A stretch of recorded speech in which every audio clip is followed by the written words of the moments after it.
Bumper Breakfast table this morning, and I am so delighted that I can tell you with so much confidence that I am not alone. Adebayo Ilukweju is here with me on the breakfast table. Good morning, Adebayo.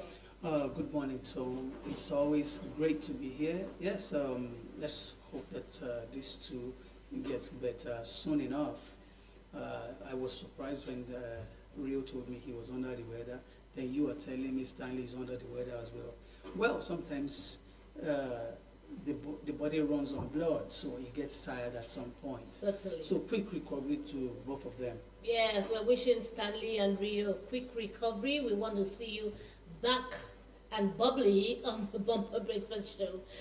All right, so, lots and lots have been happening. I didn't go through, the toll gate at the airport, but I've been hearing so much about, the ordeal that people who pass that route every morning, have been through. And I'm glad that it's one of the stories that have been scheduled for us to discuss this morning. So we're going to be starting with that. It's Tinubu suspends cashless airport toll gate system over gridlock. Let me just take a bit of that story since we already know exactly what's going on, but I'll just take a bit of it and then we can discuss it. President Bola Tinubu has suspended the cashless payment system at airport toll gates across the country following widespread gridlock that has caused passengers to miss their flights. The Minister of Aviation and Aerospace Development, Festus Keyamo, announced the suspension on Wednesday after the Federal Executive Council meeting at the State House in Abuja. He said the President directed an immediate return to the status quo while a more efficient system is developed. Mr. President was very concerned about the welfare of Nigerians and the fact that most Nigerians were losing their flights, actually missing their flights.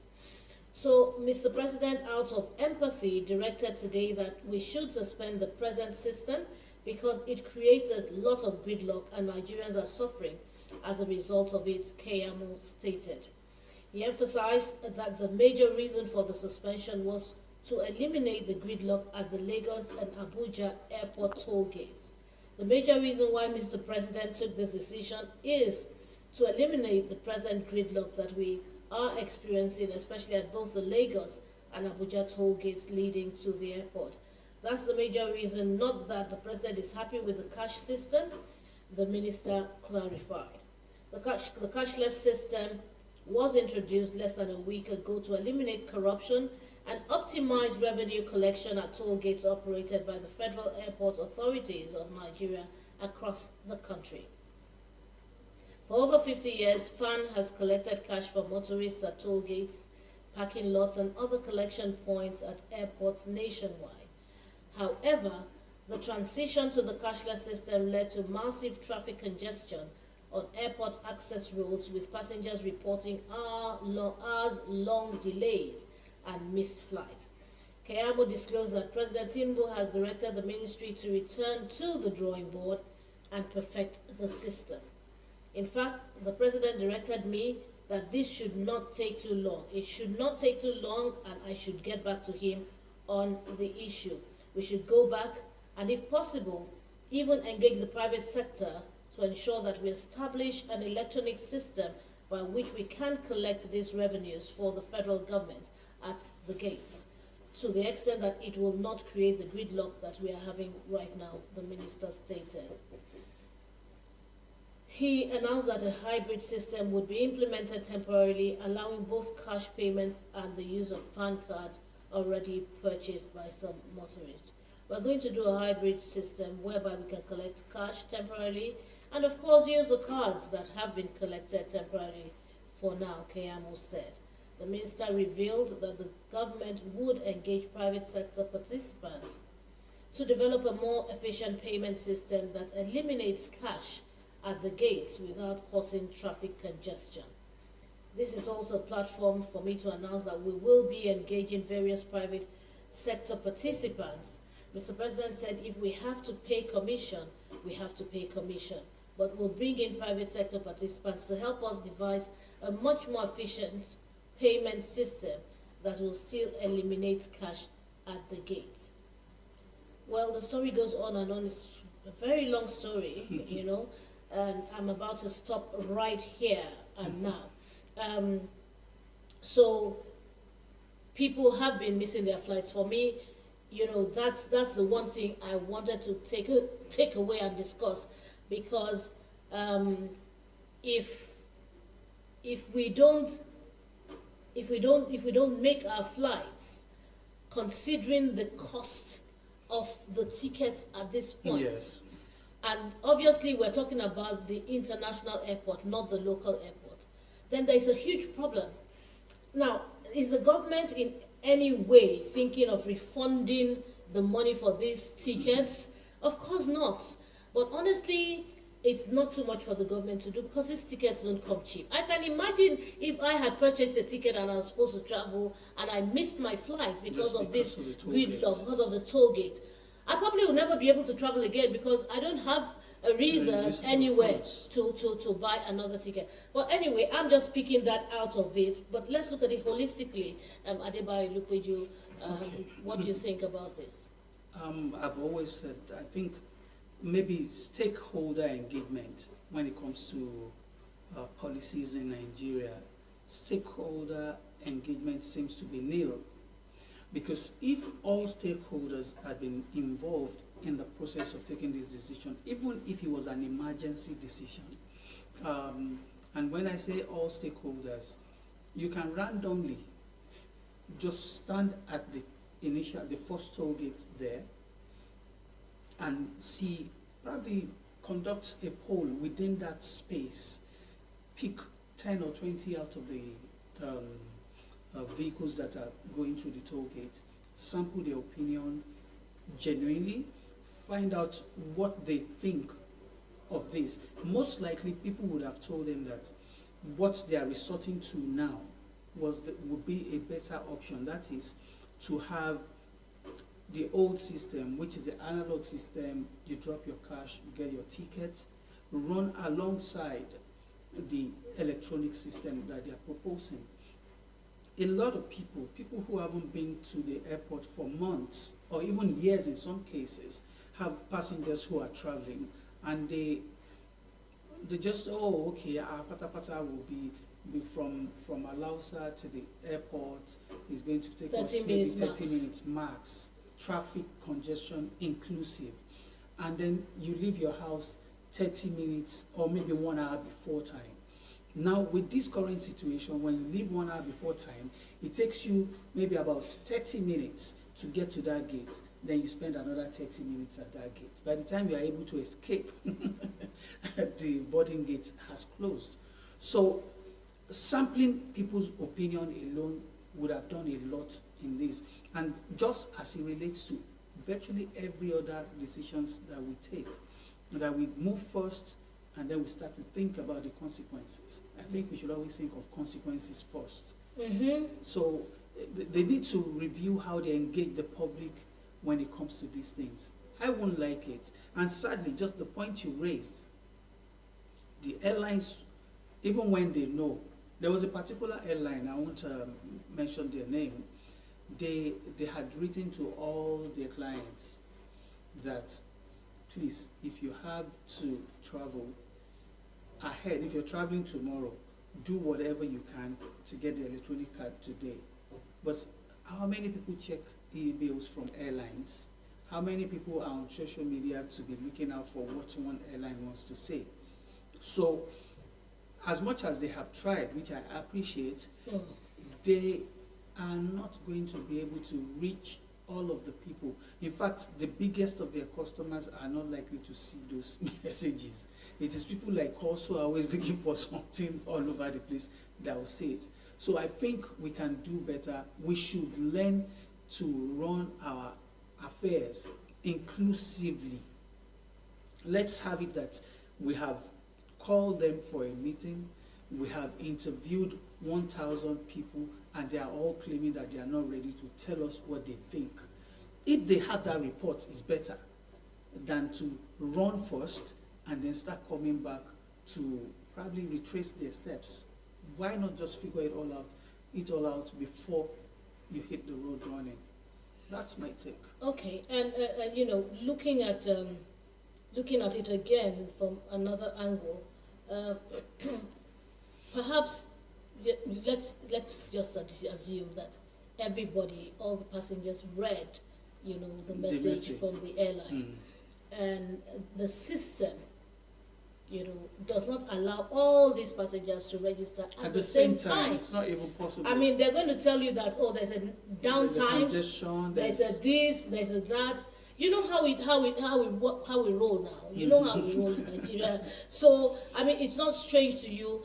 I think it's something that they should have been a smooth transition. Just as you said, they should have eased it gradually. Given a deadline, perhaps. I mean, question is, do you really know why they made it an emergency? Why was there a rush? Well, that's a very big question. I have no idea, because even when you're trying to eliminate corruption, this rush in itself did it just start? makes the corruption. This emergency makes room for even bigger corruption. So, for me, I think, there's hardly anything in Nigeria that doesn't have an undertone. So, there's more to it. For me, I think that somebody is trying to create a business opportunity for somebody. And so, when you now see it from that point of view, that rush can happen, but it still doesn't make sense. So why not decide from the very onset that we are going to ease the people into this process? You understand? I do. So you tell us we are moving away, we are going cashless, and we are going to run this over a period of 90 days, 180 days. And so in the course of this period, our partners are going to start work in bit by bit. And so nobody is bothered about the agenda behind it. The umbrella agenda that we want to eliminate corruption is accepted by everybody. We are happy that they want to eliminate corruption. But in the course of doing it, we know Nigerians will even think about it, that what's driving this thing? Why so fast? Why are they in a hurry? You understand? That's the way Nigerians are wired. Even when it's genuine, Nigerians will still question that there must be something behind this. Some people say, Kayamo wants to bring his brother in to start any money, or his company or something. Yeah, I mean, people would be suspicious. People would allege certain things. But Adebayo Lukweju, it's so strange, because the emergency part of it is what is, surprising to me. This is not the first time that we would go cashless.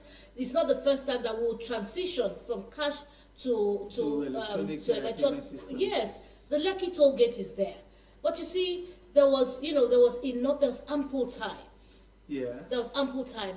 So just as you rightly said, I'm seriously suspicious, and I would really love to know exactly what the hule oro is. Unfortunately, we're not going to be able to find out. We won't be able to find out, but it doesn't really make any sense, because now we present ourselves like we don't even know how these things work. We don't even know how to transition gradually. But that's not because when the outside world are watching us in Nigeria, they're going to, just see these people are just bush. They don't understand. But that's not the truth.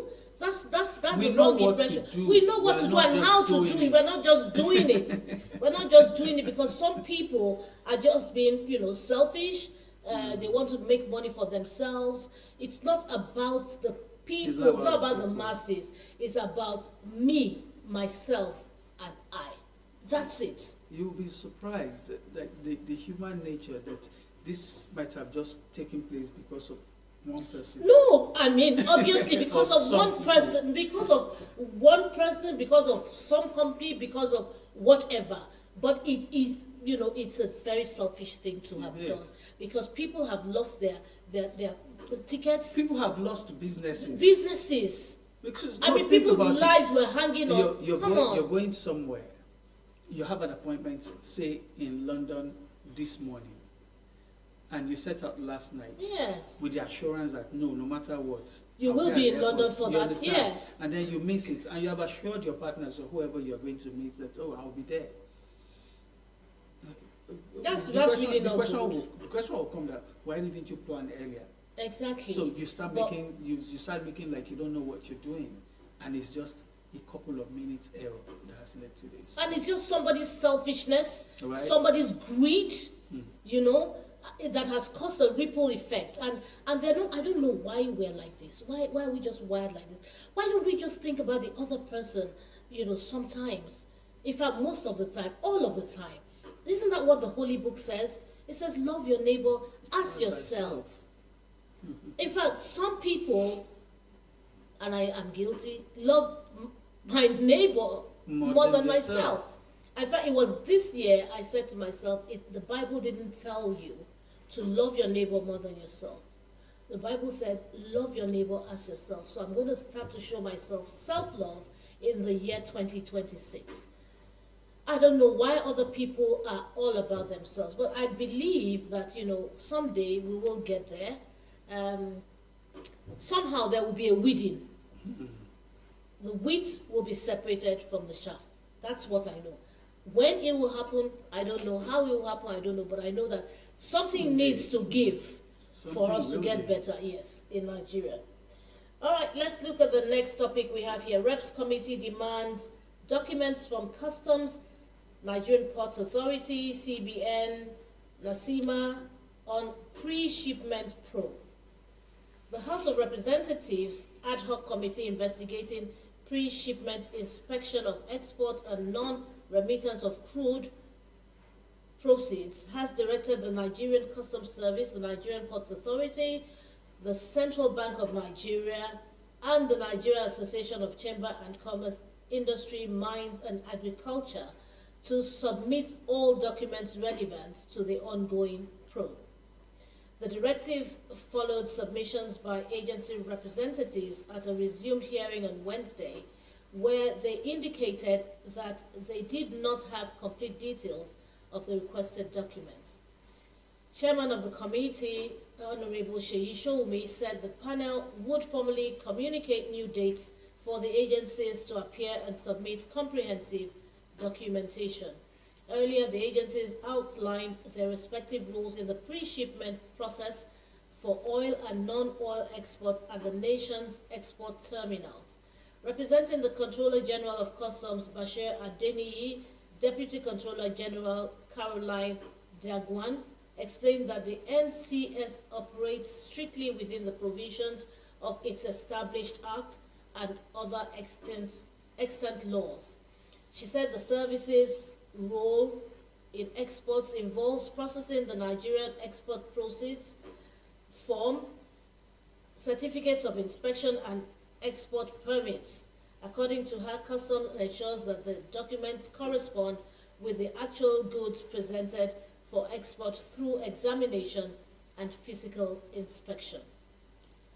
Our role as regards exports is that we receive the NXP certificate of inspection and export permits and ensure they tally with what is physically present at the point of export, she said. Diagwan added that the customs does not collect export duties in the cases under review and does not determine the amount paid to the government, as that falls outside its mandate. She noted that export operations take place at designated terminals under the Oil and Gas Command in Port Harcourt and other commands in Edo and Delta states, with monthly returns forwarded to headquarters. Also speaking, Director at the CBN, Dr. Musa Nakworji, who represented the CBN Governor Yemi Cardoso, said the Apex Bank serves as the administrative coordinator of pre-shipment inspection activities under the Pre-Shipment Inspection Act of 1992. He clarified that the CBN does not appoint pre-inspection agents and that the NXP process is fully automated. According to him, Customs accesses the required data electronically through the trade monitoring system. Nakoji explained that once an exporter's commercial Bank opens the NXP form. A pre-inspection agent examines the goods for quantity, quality, and value before issuing a clean certificate of inspection, CCI, which is required for export. On its part, the General Manager, Tariff NPA, Ibrahim Lukman, who represented the Managing Director, CEO, Dr. Abubakar Dan Tosho, said the authority deploys agents at export terminals to monitor activities and relay information. He stated that the NPA works in collaboration with other government agencies within its legal defined jurisdiction at the port.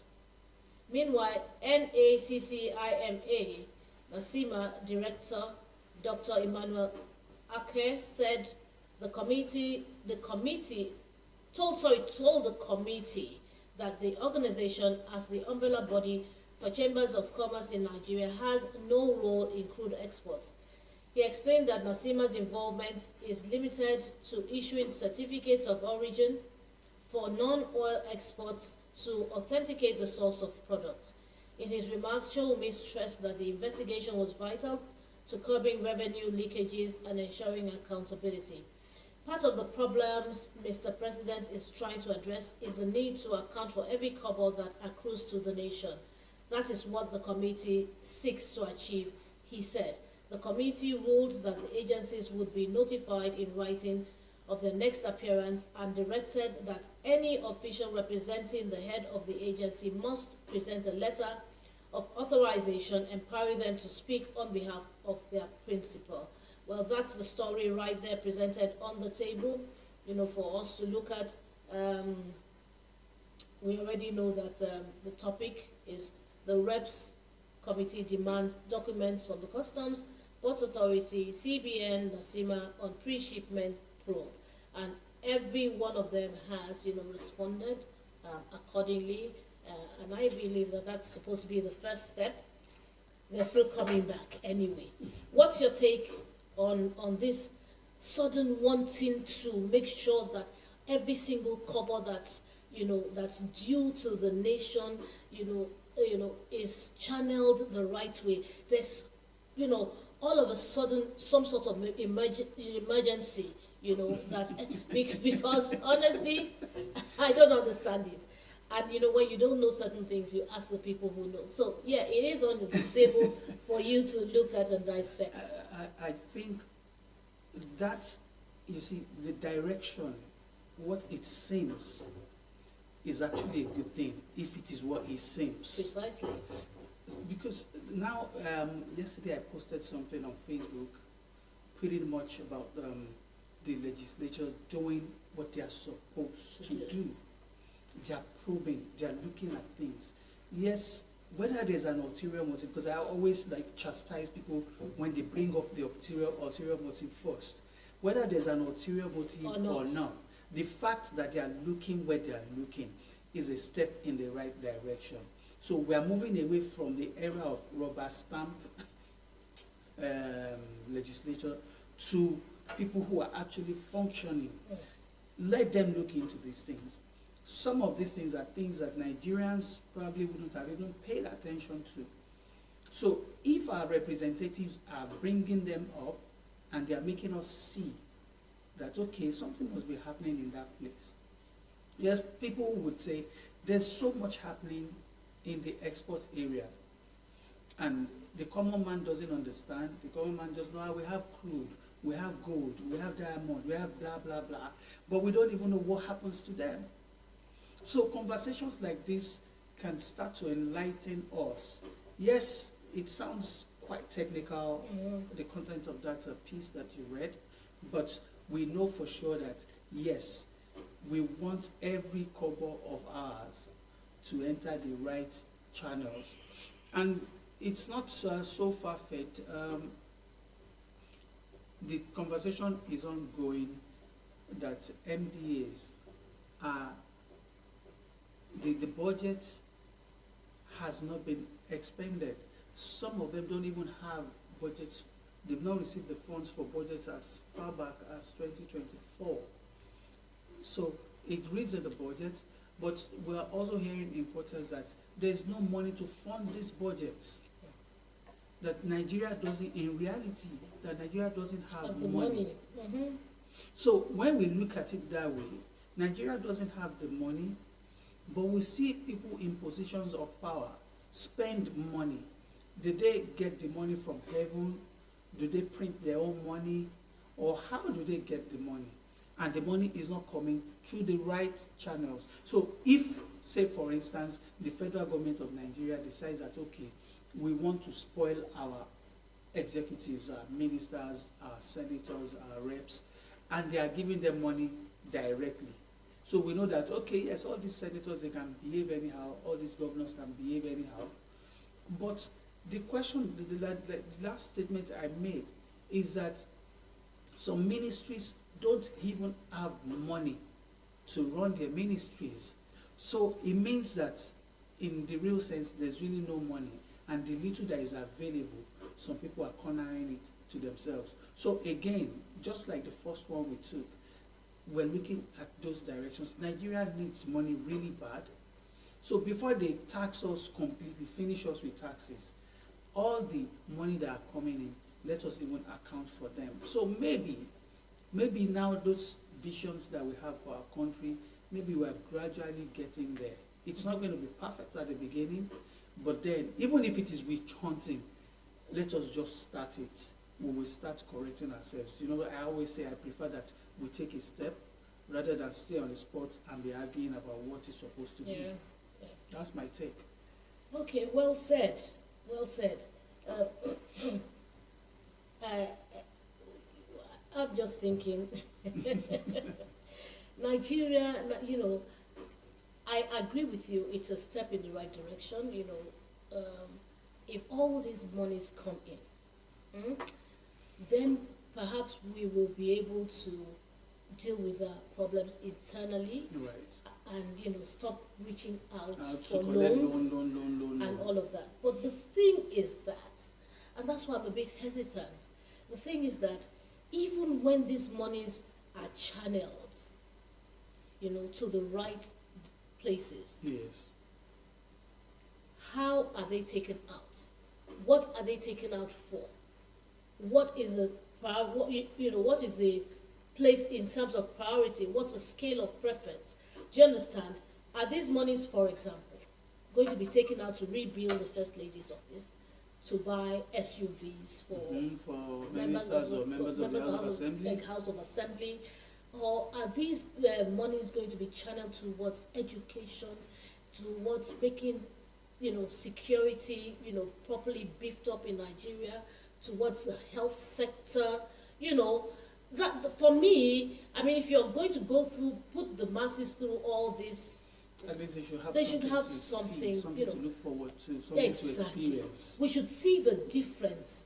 But we don't want people to come and, you know, grandstand us, you know, and pretend like they're trying to do things prim and properly. And at the end of the day, it's all going through this corruption that they want to take corruption away from the smaller ones and take it To the bigger one. to the bigger ones, you know. So it's really all a mess, you know, when people start to talk the way I'm talking, it just tells you that, you know, one is, you know, almost getting Giving tired, up. you know, and that's so strange because some people really believe in this country. I am one of the people who believe that Nigeria will be great again. But you see, we need to take the steps, the right steps. And so I'm saying, I'm agreeing with Adebayo that these steps seem to be the right steps in the right direction. But again, you know, how are these funds going to be accounted for? Because there's really no accountability. That's one of the things. That's where the problem is. That's where the problem is. You know, everybody thinks they can do what they want and they don't need to tell anybody anything. They don't need to give a reason. They don't need to get the people's opinion. The people put you there. You're using the people's money, our taxes, you know, and all of that. You tax us heavily. This year is going to be a year of taxes, you know, and all of that. And if people are being taxed, you're using taxpayers' money to do private things, to do selfish things, they're not going to be happy. Well, I'm just keeping my fingers crossed because I am optimistic that's going to get better in Nigeria. But you know, Tom, before we move ahead, one key thing is that people, I think they are trying to reform the judiciary now, and so they are investigating, they are Malami, probing. No, Malami, you know, Malami is right. The people who are running things at the moment, they are investigating, they are doing all sorts around them, how genuine it is. And this is so, if we have the reform of the judiciary, Nigerians, to a very large extent, have lost hope in the judiciary. They say the judiciary, the beautiful lady with the robe across her eyes, they have helped her lift part of the robe so she can see. You know, so justice is no longer blind. Let me use that term. You're talking about Justicia. Yes. So that they have stylishly opened one side of the eye, so she sees certain people and says, okay, yes, let's be soft on these people.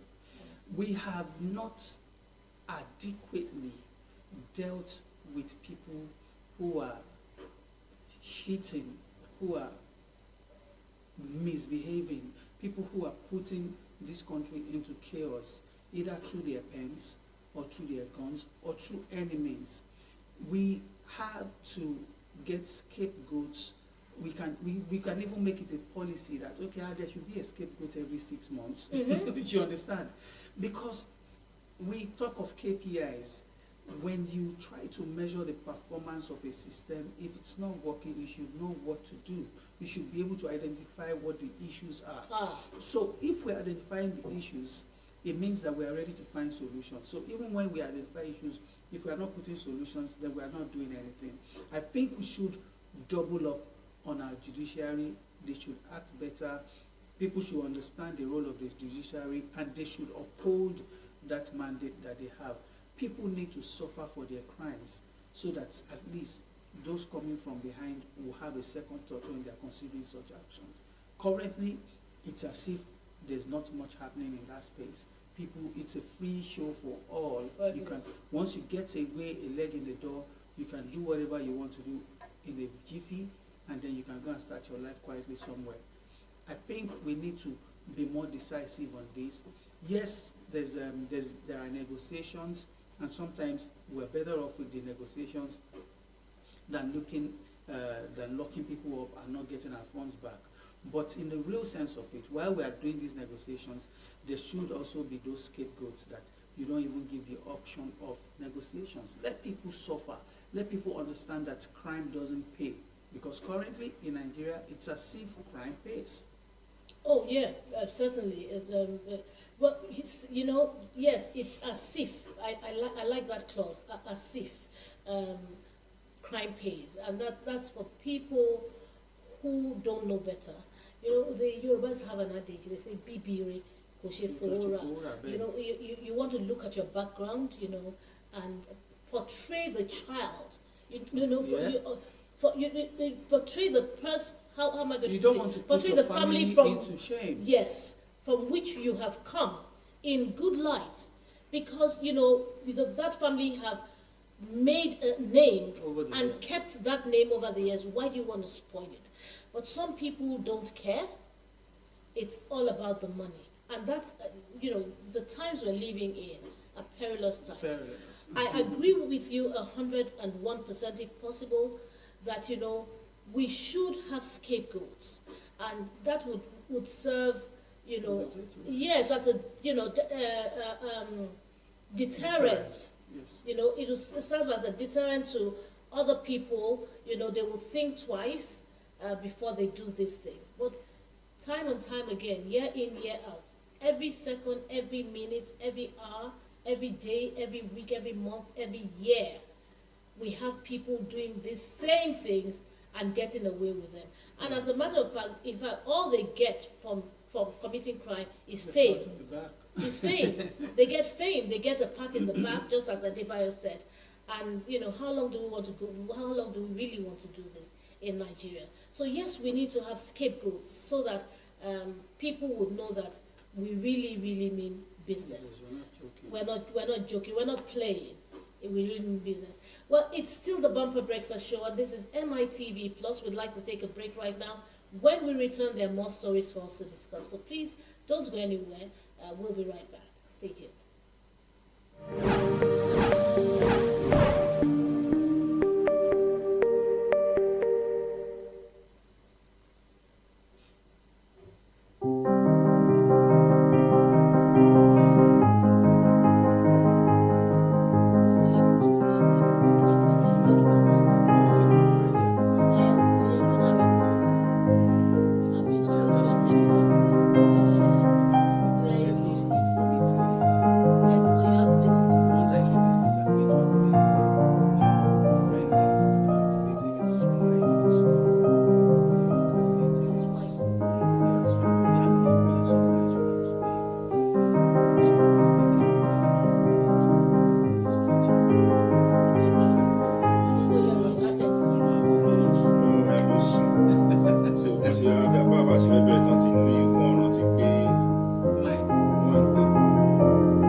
Seeing this. So, what did I say? And you said the Baba says he's not paying salary. It's not, because people are not. I won't do it. I called Sally. I said I won't do it.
back to the Bumper Breakfast Show. We're having a tete-a-tete, behind the scene. This is MITV Plus, so we're looking at, having, some strategy sessions rather, and want to see how we can make it work. All right, so Adebayo, what we're going to be discussing now is, that since IGP Disu started work, he's been trying to make moves to see how he could better the police force. So here is the statement. It says police rule will make or break the 2027 elections, and that's coming from IGP Disu. So let's see what the story says. The Nigerian Police Force, NPF, has warned that the conduct of its personnel before, during, and after the 2027 general elections will largely determine the credibility of the electoral process. The force has emphasized strict coherence to rules of engagement and zero tolerance for partisan behavior or compromise. I just wear my glasses. Inspector General of Police, IGP Tunji Disu, made this known during his inaugural conference with strategic police managers in Abuja on Wednesday, stressing that any officer found acting outside established protocols or engaging in partisan conduct would face disciplinary action, including dismissal. Disu highlighted that expectations of the public regarding police conduct will rise as the 2027 elections approach. He assured that under his leadership, officers will collaborate closely with the armed forces and other sister agencies to safeguard the integrity of the electoral process while maintaining the highest professional standard. As we approach the 2027 general elections, our responsibility to the nation becomes both heightened and non-negotiable. The credibility of the electoral process, the stability of our democracy, and the confidence of the Nigerian people will depend largely on the conduct of the Nigerian Police Force as the lead agency in election security management, Disu said. He stressed that the police officers must enforce the law firmly, remain impartial, uphold professionalism, and maintain strict neutrality in all electoral engagements. We will secure the electoral process before, during, and after the elections, protect democratic institutions, electoral officials, voters, and critical infrastructure, and ensure that every Nigerian can exercise their civil rights freely, peacefully, and without fear of intimidation. The IGP noted that crowd management and public order duties would be conducted with restraint, proportionality, and strict adherence to human rights and the rule of law. The use of force, where unavoidable, must always be lawful, measured, and accountable. While we work in close coordination with the armed forces, sister security agencies, and the intelligence community to deliver a seamless and unified election security framework, the Nigerian Police Force will retain and discharge its leadership role with clarity of command and responsibility. Disu assured that there would be zero tolerance for misconduct or abuse of authority. Let me state without ambiguity, any officer found to have compromised neutrality, violated electoral laws, or acted outside approved rules of engagement will face swift and decisive disciplinary action, including prosecution where applicable. There will be no exception and no excuse. This leadership will stand with officers who do right. He stressed that public trust is the biggest asset of the police and that the era of intense public scrutiny has arrived. Leadership is not just about positions, but the responsibilities that come with them. And I understand the weight of this responsibility, he said, urging all men and women of the force to ensure Nigerians are treated with dignity and respect for human rights at all times. The IGP described the initiative as the beginning of a new administrative phase that prioritizes professionalism, accountability, and the welfare of personnel. Well, that's the story. Adebayo Olukoje, the police role will make or break 2027 elections, and that's coming from the Inspector General of Police. And he's giving his officers, his rules and regulations. He's telling them this is where your boundaries start and end.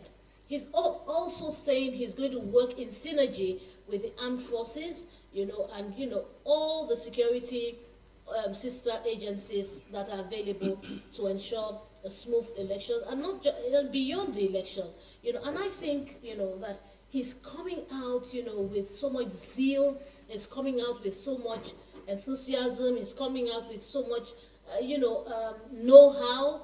He's coming out with so many plans, and I really hope that he can, pull it through, because we have a lot of Nigerians who have the know-how, who understand how it should work, but yet they are challenged by the system. The system has its way of pulling them down. And then, with hindsight, they start to regret that perhaps they should have just stayed where they were, kept their integrity, had their heads flying up, held up high, and the likes. What do you think about Disu's, renewed strength, energy, and hope for Nigeria to deliver the 2027 elections? Well, let me say congratulations to IGP Tunji Disu again. Remember when we discussed the drama around his nomination and all that? Yes. He's somebody who's got his eyes on the ball, but I mentioned something in passing. It's the system. So a straight man in a crooked system might have a tough one. So it's a function of him upholding his integrity. If he's able to uphold his integrity, there are certain things that they won't bring before him. Maybe the first set of people that come up with it, he shows them that, look, there's a new sheriff in town. Of course, you see, Nigerians, especially the ones who play in the crime domain, they are extremely clever people. Extremely. So they will devise all sorts of means to get you. But when you know that you don't want to, when you remember the son of whom you are, you understand? And all the accolades that were poured on Tunji Disu, he has to keep continually remember that people have said so much about him. An officer who probably hasn't met him before was jubilating that, oh, our God. So I said we talked about that. So he needs to uphold that. He needs to even prove beyond the level that we understand it to, that look, it can be done right. Somehow, some way, we're thinking that this is a guy who knows how to do it right. So he has to now prove beyond reasonable doubt that he can do it right. It's going to be tough. It's going to be difficult. Now to the role of the police in elections, successful elections, they are the center of it all. The movement of electoral materials, they are usually the ones on top of it. Then the other agencies collaborate with them. Once there's a compromise from the side of the police, most times it's easy to get the other ones to compromise. So, but if we have an IGP who is saying, regardless of where I'm coming from, this thing, even if it is my brother, that I'm not going to favor my brother over another brother from another place. Let me use that term. We are all equal. We are the same people. Let's do the right things. And let me use may the best man win. Fair and square. No mago. But they have to sink that thinking into Nigerians as well. I know that they will retrain their officers to know you said where it begins and where it ends. They shouldn't go beyond where they are sent. And the issue of scapegoatism again, any erring or errant officer should be decisively dealt with. We need to see that this man is ready. Actually, yes. I've seen the officers on the road. Yes, they are more friendly, but I'm thinking that they are becoming too friendly. Do you understand? If I were to be an officer, I'll greet you at least- Respectfully. yes, not After my necessarily work. with all smiles, but so the level of familiarity that they are bringing again, it's exposing them to unnecessary drama. I have observed, I have seen it a few times now. So the police, they're trying to become our friends, but sadly, the public don't trust the police yet. And so it's not by being our friend per se, that we're going to trust you. So the IGP should pay attention to those attitudes. They are friends because they want us to give them something. And I don't think it's bad that, okay, I see an officer that has been under the sun, I appreciate him, but he hasn't asked me. And in fact, they should be trained to the point of where you now give, they should scrutinize you for that. Why are you giving me money? You understand? Yeah. The psychology is just a matter of psychology. At some point, I was stopped for a stop and search around Allen many years ago. I still feel bad. You keep that talking I didn't about this take that experience. officer's contact. Yes. That guy, I was too impressed. You know, I knew, I had an idea what the routine check was. Yeah. Allen Junction was notorious for drugs peddling and all that. Back in the day. Yes. So but he was meticulous, he was respectful, and yet you could still see that you were standing with an officer of the law. He wasn't rude, so I had to also adjust, though I would never be rude to an officer, but there was just something, and I've seen a few like that as well. Most times if you go to the force headquarters, you meet. So we want them to, down from the lowest in the cadre to the top, let that professionalism just keep reflecting. Yes. Okay, I think you've really spoken well. You know, the funny part is that, you know, since he became the IGP, I've kind of been more, you know, concentrated on just as you said, on the police, you know. I actually look at them, watch their countenance, their behavior, and all of that. Because I don't know why, but I kind of feel a little more confident in the Inspector General of Police that we have, and you know, from what people have said about so him far, and his performances. So I'm kind of thinking that, you know, within the twinkling of an eye, it would have trickled down. You know, so I'm expectant. Yes. That's the word. I'm expectant. And Even though I don't know him personally, yes.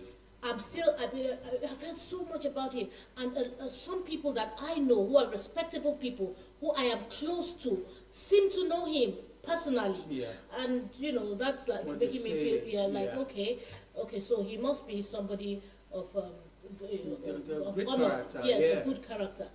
So I'm watching out, and I'm hoping that, you know, some people will not come and sabotage his plans. Some people will not sabotage his efforts and his work. But let's look at it from this angle, Adebayo Ilupeju. They say he who pays the piper dictates the tune. That's why I mentioned in my brother part earlier. You know, so we you know, as much he really has a limit. Yes. Except the officer is going to be an officer and a gentleman. Right. And at the point where he needs to say, it's time for me to step aside, leave when the ovation is loudest, he will do so. Right. And then the respect will be accorded to him because he has shown that he's a man of integrity. Right. You know, but otherwise, if he lets himself, get sucked into the system, Yes. he will drown with the system. So I'm keeping my fingers crossed because people say he's a great man, and I'm hoping that, he will be able to do great things and achieve great things without being, sucked into the system of corruption.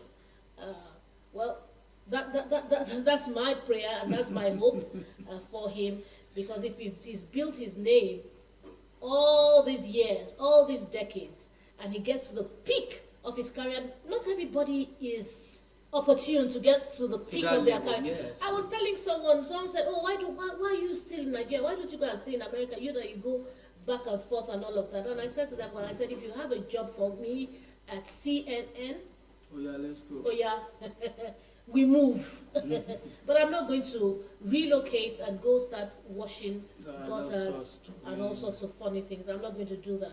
So yes, everybody wants to rise to the peak of their career, and he has done just that. I pray that God will help him, God will empower him not to fail, not to fall, and not to falter. All right, we have yet another story on the police, and it says State Police, AGEGE sets up panel to propose framework. I'll take that story and then we can talk about it. Newly sworn in Inspector General of Police Tunji Disu on Wednesday inaugurated a committee on the establishment of state police. As part of ongoing decisions on police reforms, President Bola Tinubu had last week Wednesday, during the breaking of a fast with senators at the presidential villa, Abuja, urged the leadership of the 10th Senate to initiate constitutional amendments to provide for the establishment of state police. The president said decentralized policing would strengthen security at the grassroots and improve rapid response to threats within the states, noting that the current centralized structure required constitutional review to accommodate the proposed reform. Speaking during the inauguration, Disu said the committee's task was to examine the concept of state policing as part of efforts to strengthen Nigeria's internal security architecture and improve community-based policing. He said the committee would review existing policing models within and outside Nigeria, assess community security needs, propose an operational framework for state police structures, and address issues of recruitment, training, standards, funding, accountability, and oversight. Among other responsibilities, the committee is expected to review existing policing models within the outside world, and also assess community security needs and emerging risks across the country, propose an operational framework for the establishment and coordination of state police structures, address issues relating to recruitment, training, standards, and resource allocation, and develop robust accountability and oversight mechanisms to ensure professionalism and public trust, he said. Disu said state police formation could provide localized policing services focused on community safety, conflict prevention, neighborhood patrols, and early response to emerging threats. This collaboration arrangement will encourage specialization, strengthen professionalism, and ultimately deliver more effective security outcomes for our citizens, he added. The steering committee is chaired by Professor Olu Ogunshakin, Director General of the National Institute for Police Studies, Abuja, with CP Bode Ojajuni as secretary. Other members are DCP Okebechi Agora, DCP Suleiman Golma, ACP Ikechukwu Okafor, CSP Tolulope Ikpimisho. Is that the right? Ikpimi. We didn't finish with SO. Ikpimisho. And CP Emmanuel Ojukwu retired.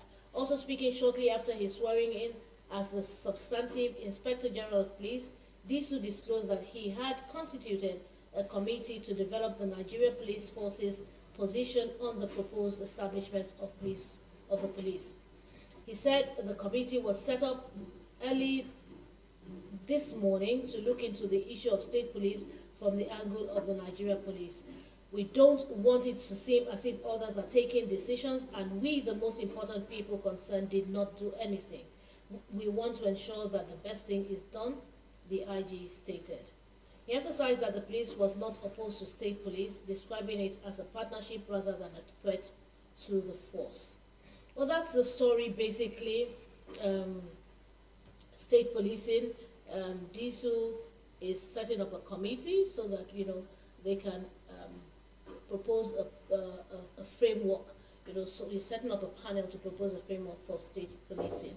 And, this is long overdue. We've talked about it time and time again, week in, week out. We're talking about state policing. We're talking about the president, saying that it will come sooner than we expect. And here it is on the table. The Inspector General of Police has started, to put plans in place. Well, for you, is this good news? Do you see it working? State policing in Nigeria, do you see it working successfully? Yes, state policing. I'm happy that for the first time the Nigerian police force is embracing it, that their arms are open to it, because just as Disu rightly said, it is not a threat, it is a collaboration. People and people in the force as well always felt that these guys, they are pretty much coming to take over their jobs. But no, it's more of a complementary role. We mentioned the other day, I think last week, that the number of men of the force that we have today is not enough to police this country, number one. Number two is, over time, there's been those discussions that a son of the soil who truly wants to serve the soil knows the nooks and crannies of the soil. He knows where to source information. It's easier for him to source information. So collaborating on this project, creating the framework and making it clear that we are partners, we are not enemies, we are not competitors, would help us a great deal. I mean, how do a terrorist organization walk into my community and drop a letter or use word of mouth, find a way to sit amongst my friends or us, sit amongst us and conveniently pass his message that I'm coming to attack your community? You understand? It's because we have become so porous. Even when I was a kid, there's hardly any crime that goes on. A lot of times, the police rely on people like you and I. So when we go down to the level of community policing or state policing, which would dovetail into community policing, it just makes it so much easier. Information flows easily. All these criminals that go to communities to go and hide, with the state police structure effectively in place, we will be able to deal with so many of our issues. So yes, it's a good one, and I really hope that they actually do it sooner than we are expecting. It's a good step in the right direction, and we're glad that the IGP is also embracing it. Well, have you looked at the downside? The downsides, Okay, so let me tell you what the downside could possibly be. The downside is going to be the same as the downside that we have for virtually everything that we mentioned, that, okay, he who pays the piper, he takes the tune. So when we go down to state policing as well, it's still a matter of integrity. If the integrity of our leaders, our governors, and the leaders of the police themselves at that level, once people of high integrity are put in places of management, we will build this. We will have those teething problems, there will be fractures, but we will mend them all. So it's just for us to first accept and understand the possible problem. And I can give examples. At the beginning days of the OPC, the amount of ruckus that we experienced those early days. Yes, it may not be 100% in shape today, but somehow there's relative peace. And then the abuse of that organization that used to be commonplace then is no longer there. And if you look across the country, similar things. The Hisba, for instance, there are issues people raise about the Hisba. The different LNLC or vigilante groups, all those bodies, there would always be issues. But as they grow, as they are properly managed, properly monitored, they adjust because they are human. And when you give anybody power at some instance, they would likely abuse it a little. But when the structures are in place, the constitution is tight, it won't take time for everybody to behave themselves. And as for whether governors would hijack or all that, it is expected. And so if the plan is already in place, then there has to be a way to have a checks and balance for what they do. So I'm not afraid that somebody is going to be using it because the power of the state, that is just how it happens. We cannot bring it up, but I think we can deal with it. Yeah, have you looked at the funding? Funding. Do you think we'll be doing? Some states owe so much. Funding. Yes. They are squeezing our neck right now to pay taxes. They are running helter-skelter to ensure that all Nigeria funds enter into at least an account that they can see. So if from the top, leadership is sincere, there's no reason why state, local government would not be sincere. If we have had a shady deal together at some point, and you suddenly want to start forming wholly, there will be problems. But if we are all upholding the strings of integrity, it's going to trickle down. So let it start from the people who are dictating the tunes. Let them be upright, and then these things will work. That's the only way around it. So I still feel comfortable that it's going to work. I'm not afraid. All right. I am in support of state police, hoping that every single thing works out. And it is not something that we just started discussing in Nigeria. So Yes. I think that there should have been adequate preparations made, and it's time that our politicians and our leaders start to mature, such that they're not trivializing the responsibility of the police. You understand? They don't turn policemen to their private security men. You understand? As long as that doesn't happen, then I think that state policing would work, because they would understand, they would learn to know the people in their neighborhood, and so on and so forth. And I think it's a welcome idea, and I pray that everything that they require to be a success, that they would get. All right, it's I think there's a lot of work going on, and so we're having some noise, filter into the studio. Perhaps it's time for us to round up. But there's a birthday shout out. I'd like to make a birthday shout out to my daughter, Adedoyin Adirili, barrister turned producer par excellence. Her birthday was on the 2nd of March, 2026. And Adedoyin, we on the Bumper Breakfast table are wishing you a happy birthday. I remember we're supposed to use that on Tuesday, and I put it up on the platform, and all my colleagues said to wish you a happy birthday. We're doing it again. We're doing it again. Many happy returns of the day. Odi, we have a picture on the platform. Can we put the picture on the screen, please? Birthday shout out. All right. I wonder what's going on. We have that picture. I sent it to the platform a few days back. Yes, I did. And I'm wondering why. And perhaps I should just send it. I should repost it so that we can do the proper thing, the proper way. We always advocate that things are done properly. Yes. So, Odi, I just sent the picture again. Can we have a picture on the screen?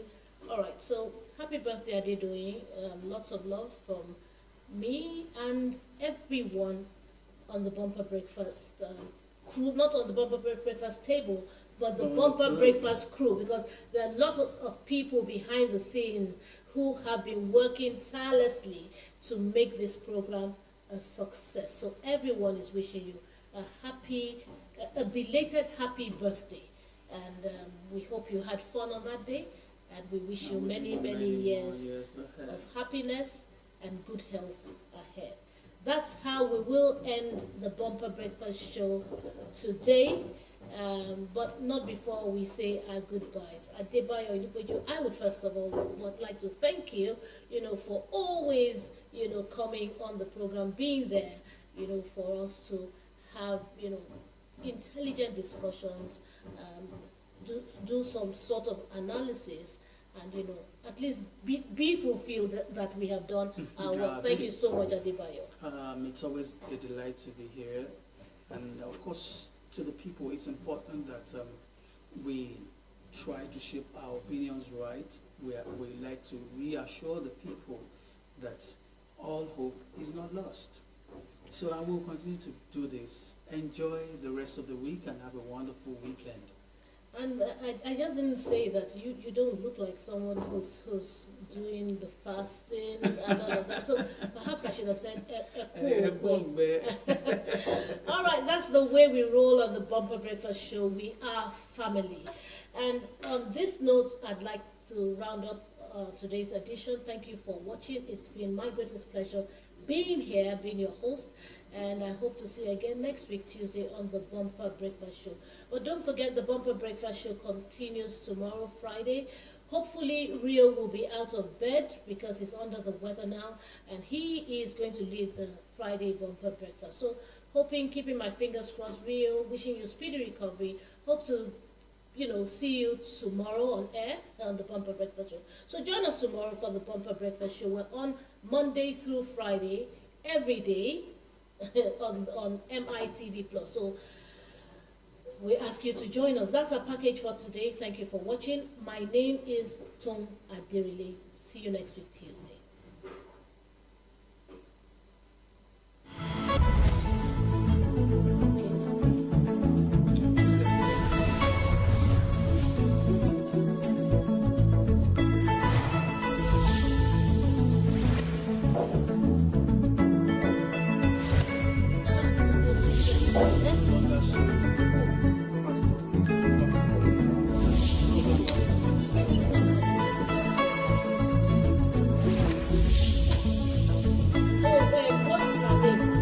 Totally.